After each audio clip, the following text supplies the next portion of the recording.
A very good evening, good morning, good afternoon from wherever you are, whichever part of the world you're in, you surely know about today.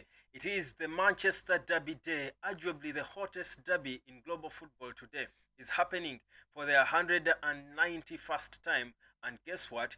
Manchester United is looking to reclaim the top honors in Manchester. To be honest, in the past years, there's been a shift in power, a huge shift in power from the red half to the blue half of Manchester. They are the only two teams in English football to have won the European treble. Man you did it first way back in 1999. Manchester City did it last season, and that's the team we are looking to face because on their way to doing so, they beat us as well in the FA Cup final, and that's the last outing we had against them. It was a decent one, but we did not win. We do hope to win this one, and I'm putting on black not just to mourn the death of the greatest to ever play at Old Trafford, that is Sir Bobby Charlton, rest in peace, but also to mourn on behalf of Man City the loss they're about to suffer at Old Trafford. Subscribe to the hotspot. My name is Webb, and here I am to just tell you what I think Erik Ten Hag has got to do if he's got to have a chance against this Manchester City side. It's a stubborn team. We are just 6 points off them, and it doesn't seem scary in terms of the log and how where we are. They are lying third. We are lying eighth. They have got 21 points. We've got 15. But for me, the whole Manchester City lot looks like a beatable side. And speaking of beating, Arsenal is one of those teams that have beaten them already this season. And I've been watching critically how Arsenal were able to beat Manchester City. And I'm thinking if Erik Ten Hag can try to be creative and innovative because most of his players are fit, he should be able to destroy this Manchester City side. But how on earth is he going to do it? This is what I think, guys. And there is this formation that I think is not so popular, that I've seen mostly Carlo Ancelotti use in recent times. Let me just put Eric and Pep off. There you go. So if I've seen Carlo Ancelotti, and from way back when he was at Juventus, he did it with players like Gattuso, players like Piro. At Real Madrid, Carlo Ancelotti has always played a 4-3-2-1. Even now, he plays it at Real Madrid. A 4-3-2-1. At times, that changes into a 4-3-1-2. And that formation is one formation I've noticed is good if you have so many players of almost equal abilities, but can pack up the midfield. And for me, this is, I think, the strategy that Erik Ten Hag has got to use if they are going to manage Manchester City. Pack up the midfield. Forget about stretching the game. We can't beat them for width. We can't. When we stretch the game, we will expose ourselves more and they will create pinholes in us and they will beat us.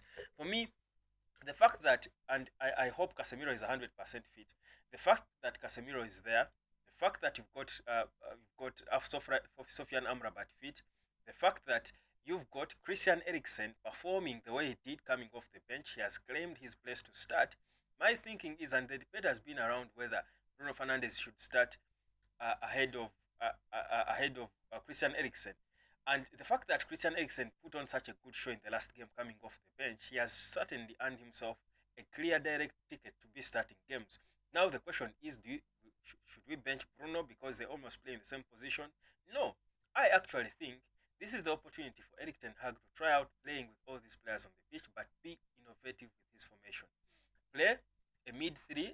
I don't care who you put in the back line in terms of these two central defenders. Probably it will be Rafael Varane and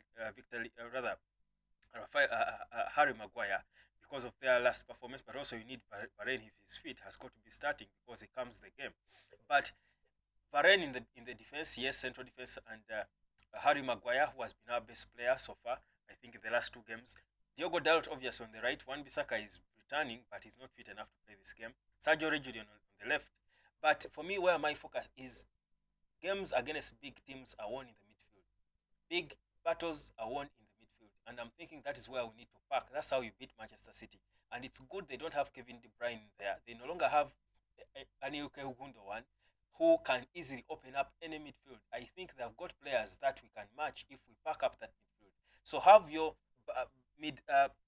do your 4-3-2-1 with Sofian Amrabat sitting in the middle, then being sandwiched by Christian Eriksen on the right, and on the left put there Casemiro, and then Bruno Fernandes, because Tim and Marcus Rashford have got such a good history, recent history against Manchester City.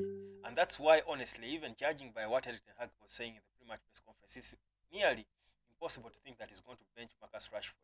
So get Marcus Rashford to play close elite on the but from the on the left, Bruno Fernandes on the right, playing just behind Rasmus Højlund on the top. So what you've done then is you've narrowed the game and sort of created a bit of more compactness in the middle, but also you've left opportunities or spaces for Sergio Reguilon to fly out wide in the wing because he's good at that. We know that he can drift ahead and swing in crosses. Same as on the right, Diogo Dalot trying to go cut back. I mean, perhaps do a minus and try to find Marcus Rashford following up on Rasmus Højlund. Change things around if you're Ten Hag, because the whole 4-2-3-1 and at times 4-3-3 formation that we keep playing, I think for me, does not apply well with the players we have. Our best players are midfielders. Find ways of making use of them, back up that midfield, and be creative. What the 4-3-2-1 as well does is it gives you opportunities for, of course, Rashford to dash. When we don't have the ball, all of them should come compact and we should be solid. We'll then have 5 midfielders. When we lose the ball, Marcus Rashford has opportunities to spread wide. Bruno Fernandes can also spread wide on the right, creating spaces in the middle, because we know Rasmus Højlund loves to come back and be involved in play for little involvement. They're creating space for him. He's pulling defenders and then stretching them as well. So I think this formation for me would give us a better opportunity to get the best out of our players, but also to try and manage the opponent we are facing. I'll give you an example and where I'm getting this, guys. And again, Arsenal beat Manchester City by 1-0. That is the squad that Arsenal, Mikel Arteta came with. You can see what he did. Well, his on paper looked like a 4-3-3. I'm sure at some point it became a 4-3, probably 1-2 at some point. But look at that. You see how Mikel Arteta packed up the midfield. You've got Jorginho, you've got Declan Rice, you've got Odegaard. Ordinarily, you would have expected maybe a Jorginho to be out of that game, and he's playing probably a 4-2-3-1, where you've got Odegaard playing alongside Rice, and then someone in the form of a number 10, or even a 4-3-3, but with not two solid midfielders there in Jorginho and Declan Rice. But you see what Arteta did there was to pack up that midfield and make it difficult for Manchester City to create pinholes in the middle, because they have got players who can open you up. So for me, that is what I expect Erik Ten Hag to do in this game. Try and borrow a leaf, but because we've got players who give us more, not as forwards, not natural goal poachers, then play them behind our top guy, because we want Rasmus Højlund to be the one running on top alone. So let Marcus Rashford be behind him together with Bruno Fernandes, one inclined to the left, one to the right. But they can always drift when you have the ball. Drift wide, drift wide. They have got spaces because Marcus Rashford has got the pace. So that is, for me, how I actually think Erik Ten Hag can accommodate Rashford, but also confuse Manchester City in a way. But not the usual one-trick 4-2-3-1 or 4-3-3 that they love to keep playing these days. For me, that's my feeling. Or if it's not a 4-3-2-1, it can be a 4-3-1-2. Now, in that case, if it's a 4-3-1-2, then that would mean Marcus Rashford is pushing ahead to join Rasmus Højlund, and Bruno is playing as the number 10 on top behind them. So behind Bruno, there are 3 players who are seated. Remember, Eriksen has got the abilities to also affect a game from deep. So because of his vision, he's a technical player. So because of it, that's why at times he has been playing there alongside one holding midfielder in Amrabat or Casemiro. So he can do that. So, or Erik Ten Hag can choose to swap Eriksen with Bruno. So play Bruno deeper and have Eriksen closer to Marcus Rashford and Rasmus Højlund. So those are options, and all those are just details to play with personalities.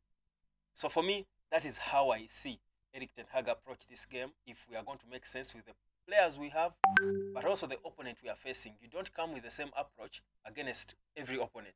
For me, that is where I want to see Erik Ten Hag make changes. I mean, because we've prayed for these players to return and be fit, and they have returned. But if they are returning and being played in the same shape and formation in every game, then the team is going to become predictable.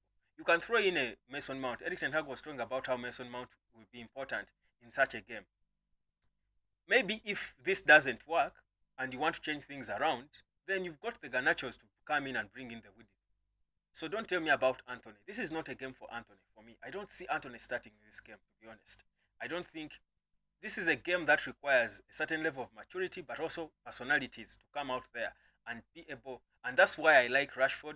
That's why I would like Bruno Fernandes in this game. They have hurt Man City before, but they have also got the personality to manage to handle a game like this. They are not soft. You need such characters to be able to take on such a game. That's for me what I expect to see. But of course, I will be back with what Erik Ten Hag feels and how he will assemble his players for this one. This is a rare formation for managers to play. Carlo Ancelotti plays it so well, even when he had players like Zidane with Pirlo, all these players. He was playing them in sort of such formation. Even this Real Madrid at times they play like that, with a 4-3-1-2 with Bellingham as the 1 and 2 guys on top. So you just have to keep tinkering or tweaking those players up front, but form a solid base of 3 solid guys behind the creative guys up front, and you have a proper balance. That's what we need against Manchester City. Hotspot, subscribe. My name is Webb, and of course, it's always a pleasure to talk Manchester United. To be honest, derby games or derby days are always very interesting games. You cannot know exactly. It's not even always about tactics and formations. At times, it's about the psyche. But we expect an atmosphere that will bully or intimidate Manchester City. We have started the mind games already. You heard what Garnacho said, how he drives him and his girlfriend around Manchester, and they struggle to find a Manchester City kit.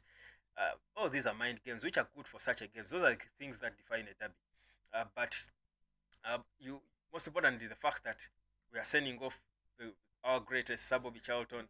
They are planning a very good procession there, and a series of events to happen to send off him off in a manner that is great. I feel it's the perfect atmosphere for us and our players to put on a show like no other. But it starts with the manager Erik Ten Hag and how he assembles his team. Hotspot, subscribe. My name is Webb. Let me know what you think. How should we look if we are going to beat Manchester City?